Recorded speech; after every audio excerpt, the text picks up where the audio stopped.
الحمد لله رب العالمين والعاقبة للمتقين ولا عدوان إلا على الظالمين وأشهد أن لا إله إلا الله ولي الصالحين وأشهد أن محمدا عبده ورسوله أما بعد السلام عليكم ورحمة الله وبركاته walaalahayow meelaad joogtaanba waa idin salaamayaa marka hore insha allah marka labaadna waxaan rabaa inaan idinla wadaago kitaab cusub insha allahu tacaala oon bilaabayno waa kitaabka la yidhahda ciwaankiisa igaathatu lahfaan min masaa'id ashaytaan waxaa iskale ibnulqayim raximahullah.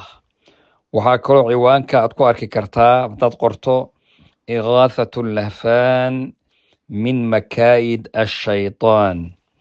ibnuqayim baa iskale silsiladii kutubta ibnuqayim baan dhexda ka maraynay. waxaan insha allahu idin soo dhexgalay waxoogaa muddo aan safar jirnay iyo bishii ramadaan iyo dardaarankii ka dambeeyey bishii shawaal.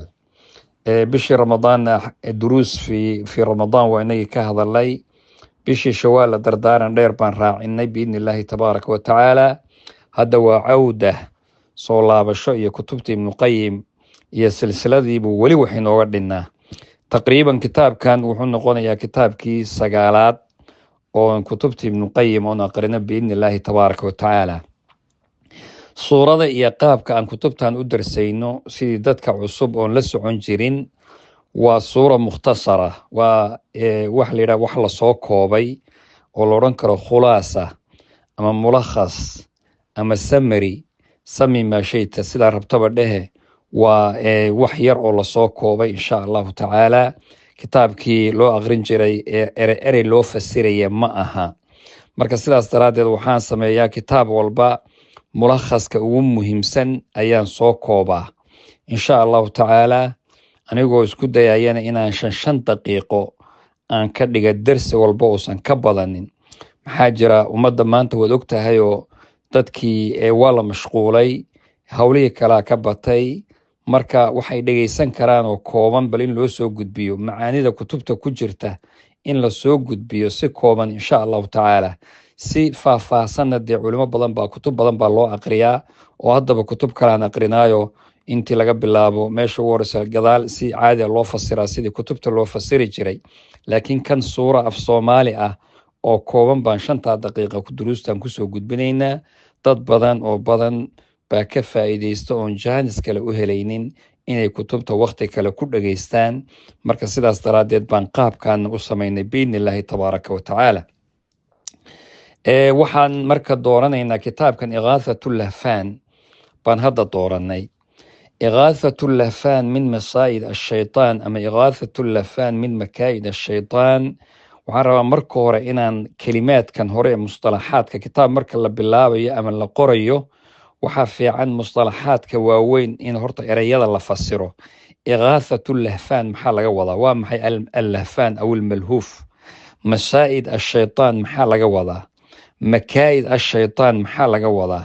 inaan horta qeybtaa sheegno, kadibna aan sheegno meeqa baabuu kitaabku ka kooban yahay. intaa markaad fahamto ayaan baababka marka si kooban baan wax uga sheegi doonaa. kitaabkuna 2 mawduuc buu ku wareegi doonaa sidiisaba si aad usii fahamto oo waaweyn. mawduuca hore waa amraadul quluub iyo cilaajkooda, qalbiga iyo jirooyinka ku dhaca iyo daawadooda, wixii lagu daaweyn lahaa. taas wuu ka hadlay kitaabku, aad buu uga hadlayaa.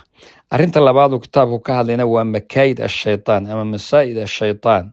shaytaanka iyo dadka siduu kaydka iyo dhagarta uu u dhigo, ama dadka sida uu maaragtay yastaad uu u ugaarsado iyo meelaha uu ka ugaarsadana waxbaan ka sheegi doonaa biidni illaahi tabaaraka watacaala.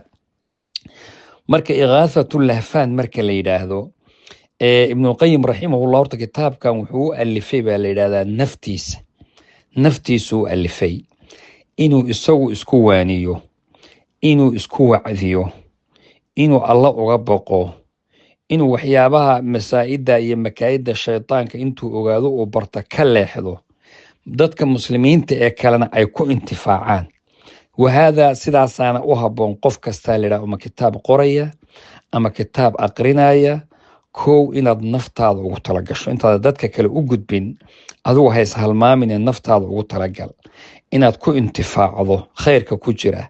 sidaasaan biidni illaahi tabaaraka wa tacaala inaguna u qastaynaa.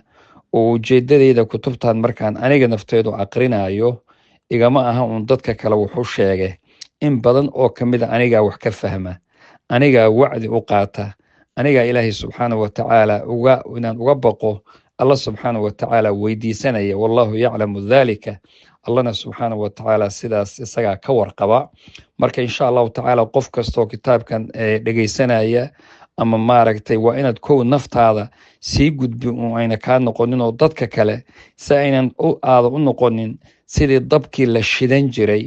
oo dabka marka la shido isagu waa xaabadaasi way burburaysaa oo dhuxushaasi way baaba'aysaa oo dambas bay noqotaa, laakiin dad baa ku intifaaca oo iyagu kulaalo oo dabka iyo qabowga maaragtay iyo cunto ku karsada.